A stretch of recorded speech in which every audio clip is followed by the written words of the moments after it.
Hi good evening my friends, कैसे हो आप लोग। आई होप आप लोग अच्छे होंगे। सो आज का टॉपिक है न्यूक्लियर पावर कंट्रीज। कौन सी है वो वर्ल्ड की टॉप 9 कंट्रीज जिनके पास न्यूक्लियर वेपन है और जिन्हें ऑफिशियली न्यूक्लियर वेपन रखने का या न्यूक्लियर वेपन रख सकते हैं, ऐसी कौन सी कंट्रीज है। तो आज हम उसी टॉपिक के बारे में थोड़ा पढ़ेंगे। Without wasting time let's start the topic. So आज का टॉपिक है हमारे पूरे वर्ल्ड में ऐसी सिर्फ 9 कंट्रीज हैं जिनके पास न्यूक्लियर वेपन है। अब न्यूक्लियर वेपन भी ऐसी उन 9 कंट्रीज में से केवल 5 कंट्रीज ऐसी हैं जो ऑफिशियली न्यूक्लियर वेपन रख सकती है।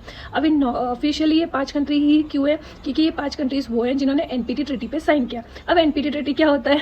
एनपीटी ट्रीटी एक ट्रीटी है जिसे 1970 में एस्टेब्लिश किया गया था, बनाया गया था। एक्टिव हुई थी, बनाया तो 1968 में था, लेकिन एक्टिव वो 1970 से हुई थी।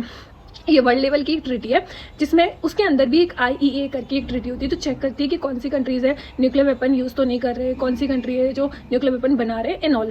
सो एनपीटी ट्रीटी में क्या होता है, एनपीटी ट्रीटी के अंदर बहुत सारे रूल्स है, तो हर कंट्रीज पे साइन नहीं करती। जैसे one of the country is India. India हमारी ऐसी कंट्री है जिसने एनपीटी पे साइन नहीं किया।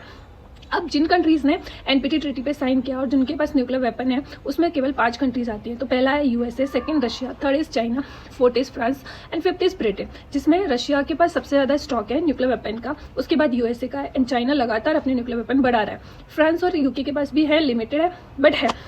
अब ये 5 कंट्री वो है जिन्होंने एनपीटी ट्रीटी पे साइन किया है, साथ ही साथ इनके पास न्यूक्लियर वेपन है। मतलब जिनके पास न्यूक्लियर वेपन होता है और जो कंट्रीज एनपीटी पे साइन करते हैं उन्हें एनपीटी कंट्रीज बोलते हैं। तो ये टॉप 5 हैं जिनके पास ऑफिशियली इनका स्टेटस है कि इनके पास न्यूक्लियर वेपन है। अब 4 कंट्रीज ऐसी हैं जिन्हें नॉन एनपीटी कहते हैं, क्योंकि उनके पास न्यूक्लियर वेपन तो है बट उन्होंने एनपीटी पे साइन नहीं किया। अब उन 4 में एक है India, second Pakistan, third is Israel and एक नॉर्थ कोरिया। तो ये 4 कंट्रीज ऐसे हैं जिनके पास न्यूक्लियर वेपन तो है बट इन्होंने एनपीटी पे साइन नहीं किया। अब इन्होंने साइन क्यों नहीं किया, तो सबके अपने अपने रीज़न है। जैसे इंडिया का मानना है कि जो एनपीटी ट्रीटी है वो बहुत अनफेयर है, उसमें फेयर नहीं है, उसके कुछ रूल्स है जो सारी कंट्रीज के लिए सेम लागू नहीं होता है। तो इंडिया ने डिसाइड किया है कि हम एनपीटी पे साइन नहीं करेंगे बट हम अपने न्यूक्लियर वेपन बनाएंगे। सेकेंड, इंडिया ने बोला है कि हम अपनी इंडिपेंडेंट न्यूक्लियर पॉलिसी बनाएंगे, जिसमें हमारा न्यूक्लियर पॉलिसी के अकॉर्डिंग हमारा रूल है नो फर्स्ट यूज़। मतलब हम कभी भी न्यूक्लियर वेपन सबसे पहले यूज़ नहीं करेंगे, लेकिन किसी ने यूज़ किया तो उसको छोड़ेंगे नहीं। वहीं पाकिस्तान का मानना है कि मुझे इंडिया को कंट्रोल करना है, इंडिया को काउंटर करना है, इसलिए मुझे न्यूक्लियर वेपन बनाना है, तो हम हमारी स्वतंत्र पॉलिसी बनाएंगे। भाई इसराइल ने भी ऐसा ही किया, इसराइल ने भी अपनी न्यूक्लियर वेपन बनाया। अब और नॉर्थ कोरिया और साउथ कोरिया के पास भी है।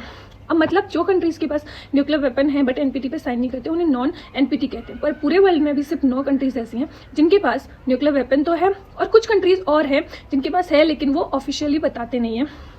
एनपीटी ट्रीटी का मेन मकसद है कि जो न्यूक्लियर वेपन है उनके प्रसार को रोकना है। आप न्यूक्लियर टेक्नोलॉजी का यूज़ कर सकते हो, न्यूक्लियर एनर्जी को यूज़ कर सकते हो, लेकिन शांतिपूर्ण पीसफुल ऊर्जा वगैरह के लिए यूज़ कर सकते हो, लेकिन